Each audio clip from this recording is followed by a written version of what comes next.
Dari Kota Ambon kita ke Kabupaten Buru Tribuners, peserta terbaik pada MTQ ke-14 2021 di Kabupaten Buru disiapkan ikut tingkat provinsi di KKT. Ratusan peserta terus bersaing dalam pelaksanaan Musabaqah Tilawatil Quran atau MTQ tingkat Kabupaten Buru ke-14 2021. Dalam pelaksanaan MTQ tersebut, apabila para peserta berhasil meraih juara dengan peringkat terbaik, maka akan disiapkan untuk mengikuti MTQ tingkat provinsi di Kabupaten Kepulauan Tanimbar pada 2020 mendatang. Hal tersebut disampaikan Kepala Seksi Bimbingan Masyarakat Islam Kantor Kementerian Agama Kabupaten Buru selaku Sekretariat Panitia MTQ Kabupaten Buru, Abdul Hasan Karepesina. Dirinya mengatakan perlombaan pada pelaksanaan MTQ di Kabupaten Buru hingga saat ini masih berjalan dengan lancar.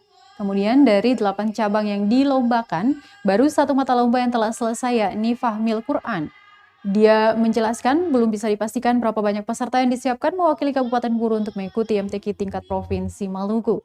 Dia juga berharap kegiatan MTQ tidak hanya sebatas seremonial saja, namun harus lebih dari itu memahami maknanya secara keseluruhan.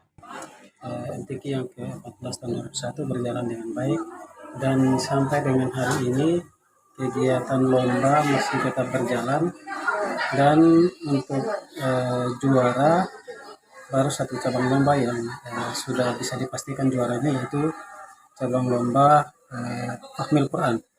Sementara cabang-cabang lomba yang lain masih dalam tahap pelaksanaan lomba.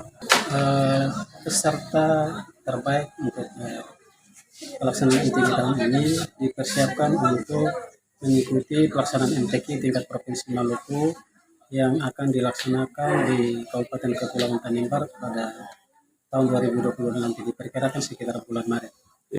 SQ 2013. Terima kasih sudah nonton. Jangan lupa like, subscribe, dan share ya.